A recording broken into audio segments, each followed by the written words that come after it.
Hello viewers, हम पढ़ रहे हैं कक्षा 10वीं गणित की प्रश्नावली 3.4 के प्रश्न नंबर दूसरे का दूसरा। यहाँ प्रश्न दे रखा है 5 वर्ष पूर्व नूरी की आयु सोनू की आयु की 3 गुनी थी। 10 वर्ष पश्चात नूरी की आयु सोनू की आयु की 2 गुनी हो जाएगी। नूरी और सोनू की आयु कितनी है? तो इसको हम हल करेंगे। सबसे पहले हम लिखेंगे माना कि, क्योंकि हमें प्रश्न में नूरी और सोनू की आयु पूछी है तो हम सबसे पहले नूरी और सोनू की आयु मान लेते हैं। तो माना कि नूरी की वर्तमान आयु x वर्ष है। ठीक है, हमने मान लिया कि नूरी की जो वर्तमान आयु वह x वर्ष है तथा सोनू की वर्तमान आयु y वर्ष है। तो हमने मान लिया है कि नूरी की जो आयु है वर्तमान में वह x वर्ष है और सोनू की जो वर्तमान आयु है वह y वर्ष है। अब हमें प्रश्न में क्या कहा गया?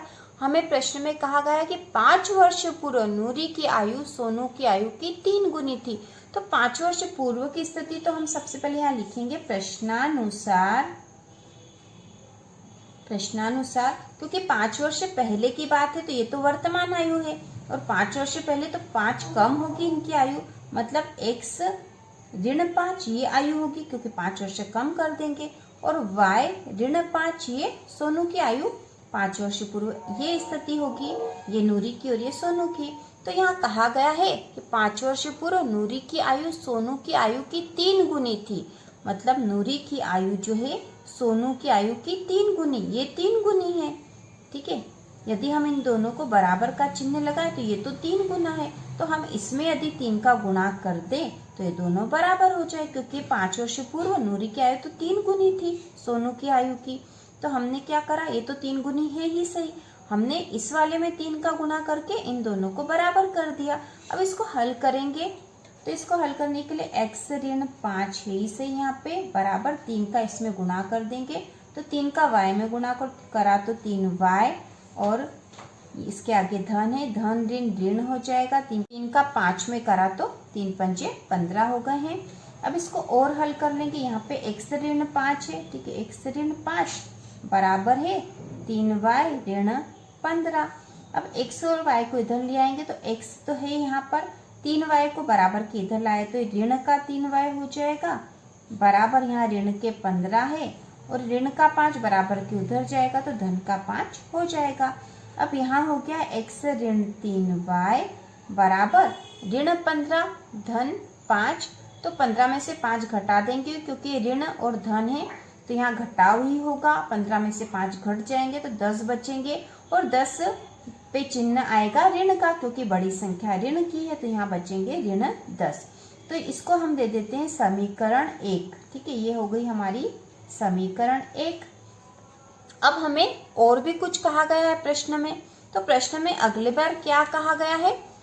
एक बार तो हमने लिख दिया कि 5 वर्ष पूर्व नूरी की आयु सोनू की आयु की 3 गुनी थी। अब आगे कहा गया कि 10 वर्ष पश्चात। ठीक है, 10 वर्ष पश्चात, तो हम पहले तो लिख लेते हैं प्रश्नानुसार,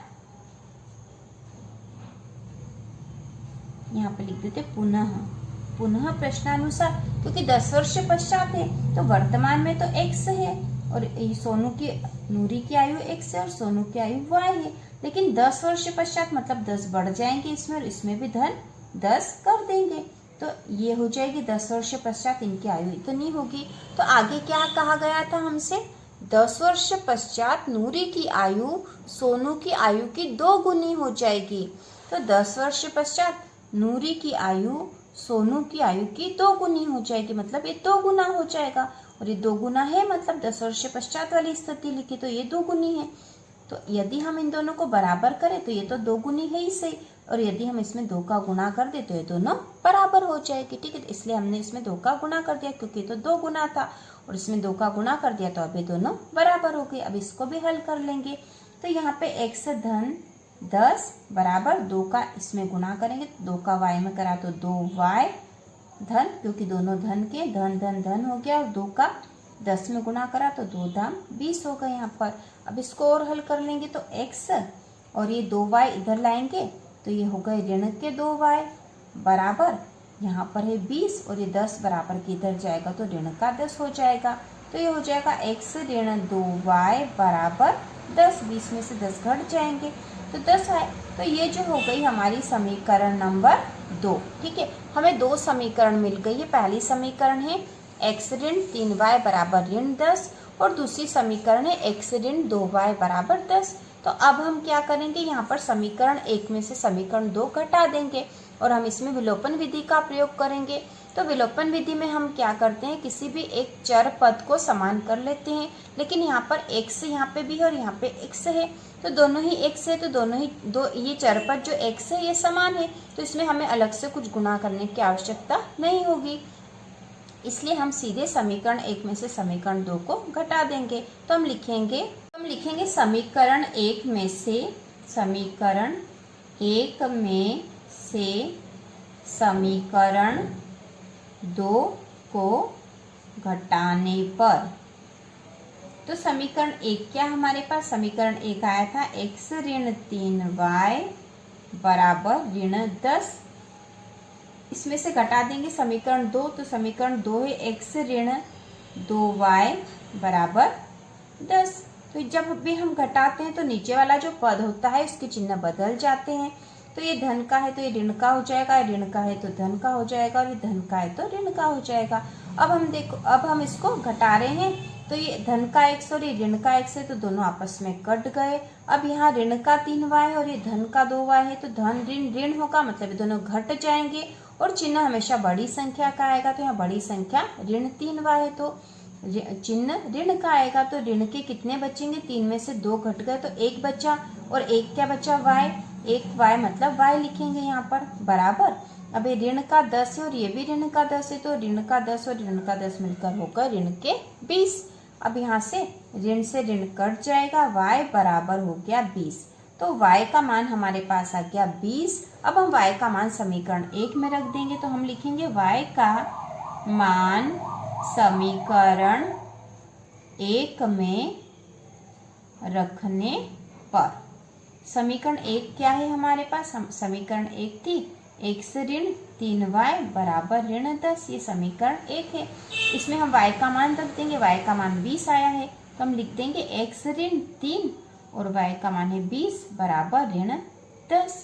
तो इसको हल कर लेंगे x। अब 3 का गुना 20 में होगा तो 3 0 0 और 3 दूना 6 मतलब 60 आएंगे और ये ऋण और ये धन है तो ऋण ही होगा। यहाँ पर ऋण के 60 आ गए हैं बराबर ऋण 10।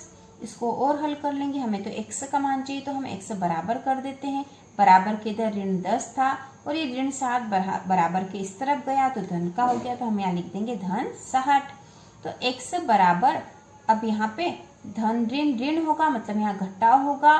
60 में से 10 घटा देंगे तो बचेंगे 50 और चिन्ह हमेशा बड़ी संख्या का आएगा। तो ये धन की संख्या बड़ी थी तो ये धन का है, तो x बराबर 50 माना आ गया है। तो इस प्रकार हमारे पास x और y दोनों के ही मान आ गए हैं। x क्या था, x को हमने माना था नूरी की वर्तमान आयु, तो हम यहाँ लिख देंगे नूरी की आयु बराबर 50 वर्ष तथा सोनू